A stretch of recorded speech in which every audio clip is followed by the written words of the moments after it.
In a statement to the media, DP leader Lulzim Basha has accused Rama of spending large sums of money to divide the opposition before adding that he will not negotiate with Prime Minister Rama.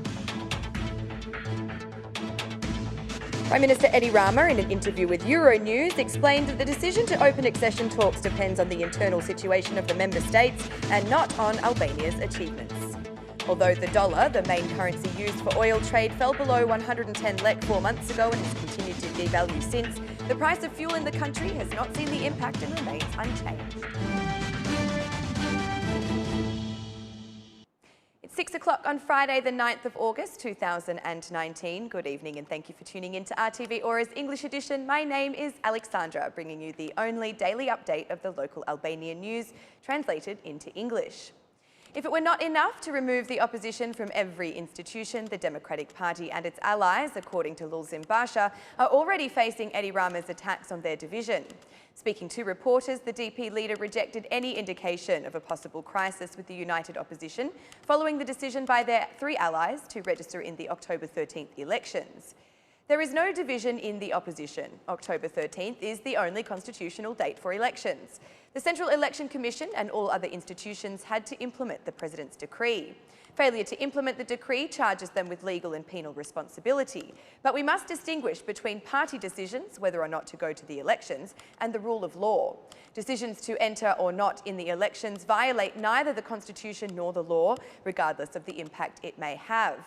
When constitutional institutions violate the Constitution and the law, they must be held accountable, declared the Democratic Party leader Lulzim Basha. But despite the Democratic Party's decision not to register in the election, according to Basha, October 13 is the only constitutional date, and he warned of the resumption of protests against Edi Rama's government. The Democratic Party leader raises alarm that the country is heading towards complete destruction of institutions. According to him, the only solution is dialogue, perhaps with the help of internationals. Condemned the concession contracts, Lulzim Basha chose to speak in a foreign language, announcing the financial audit of each contract with the help of international partners. In the first week of September, the opposition will penally report the architect of the National Theatre, Bjarke Ingels, to both the Albanian and Danish prosecutions.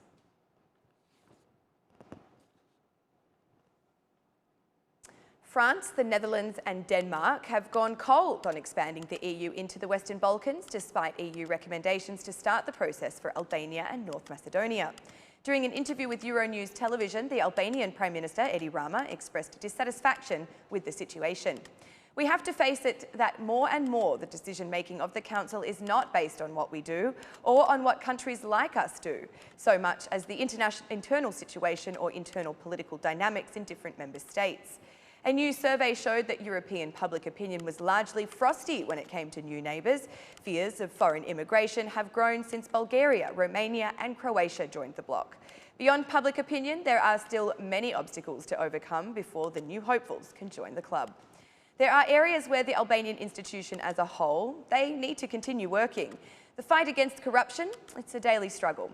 The fight against organised crime, drug trafficking is changing skin, said the European Union's ambassador to Albania, Luigi Soreca. Despite the barriers, joining Europe remains an important step for Albania, a point that Prime Minister Edi Rama stressed.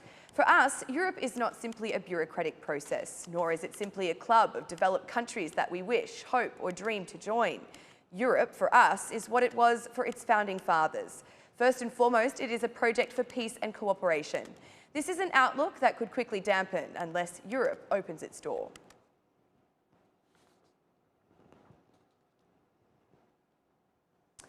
President Ilir Meta just won't quit. After yesterday returning the concession for the Milot Baldren Road for review, the head of state today also returned the law on the projection, construction and maintenance of the Oricum Ducat Road. According to the president, the lack of clear economical evaluation poses the risk of infringing upon state finances and public interest. Moreover, President Meta stated that the contract was concluded via a non-transparent process and violates the rule of law, adding that it wasn't approved by the Ministry of Finance and Economy. In his arguments, the head of state determined that Law No. 51/2019 and the attached concession contracts are proposed, drafted, signed and approved contrary to the rule of law.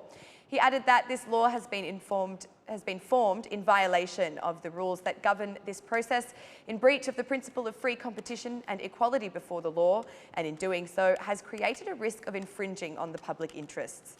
The President notes that the contract concluded between the contracting authority and the economic operator was formalised through a non-transparent process and without concrete legal basis for the negotiation of its material conditions. The President points out that lack of clear economic assessment creates a risk for the state finances and public interest. The President has also noted that there does not appear to be a full and objective feasibility study designed and approved by the reasonable state institutions charged with the law with this task. The Ministry of Finance and Economy did not approve this project in accordance with the requirements of the Act regulating this process, and Meta explained the law seriously endangers the state budget and the economy of Albanian households, as there is no accurate calculation of its effects on the country's economy. The purpose of this law, the purpose of the law approval of this contract is seen to be only to cover the unlawfulness of the contracting authority and the Albanian government in order to evade responsibility in this process and to cover any contradictions with the law. The President of the Republic finds it appropriate to point out that international financial institutions have explicitly demanded the Albanian government immediately eliminate the practice of accepting unsolicited bids due to their heavy cost to the country's economy.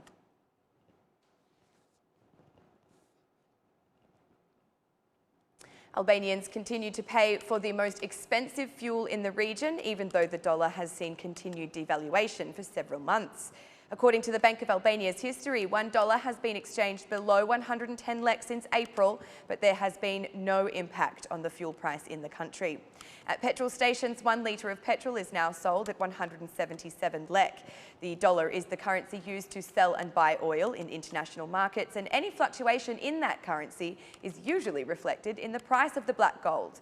Beyond this, Albanians are obliged to pay 7 taxes in 1 litre of oil at a cost of 120 lek per litre for taxes alone. Citizens say they are unable to afford it. Over the last few days, an action has been launched in the hydrocarbon sector aimed at improving fuel quality, avoiding quantity abuse through pumps, and not allowing any non-couponing entities to operate. There are a total of 200 entities operating in the field of fuel sales in Albania, and in the early days of the action, there were already several cases referred to the prosecution.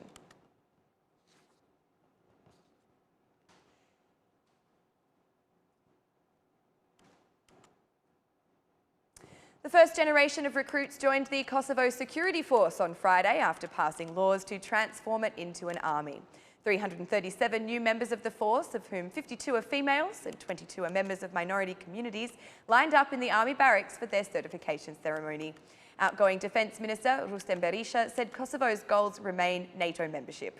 We are working with our strategic partners for the new mission of the Kosovo Security Force for the capabilities envisaged by the Comprehensive Transition Plan to be achieved in accordance with the plan and to be ready to fulfil our duties, our obligations, and to be a factor of peace not only in Kosovo but beyond, he said.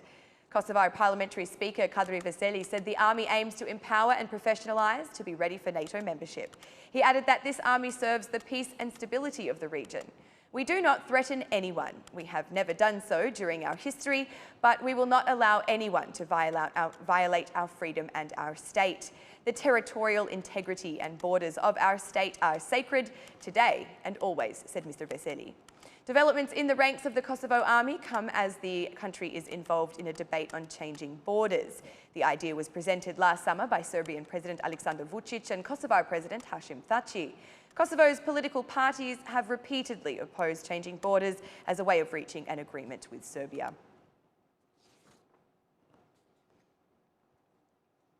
"1,300 foreign emigrants have tried to illegally enter Albanian territory only since June 1st. It has been learned that a considerable number of these persons have applied for asylum in our country.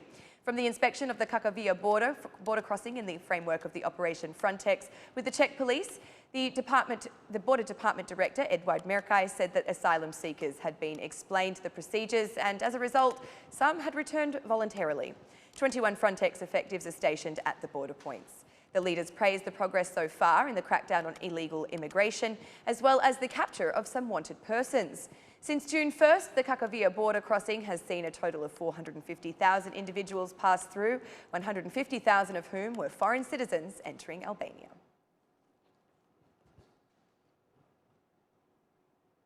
That's the news across the country today. Thank you for watching our English edition this evening, and be sure to join us again every Monday to Saturday at 6 p.m. for the latest news from Albania. Once again, on behalf of RTV Aura, thank you and good night.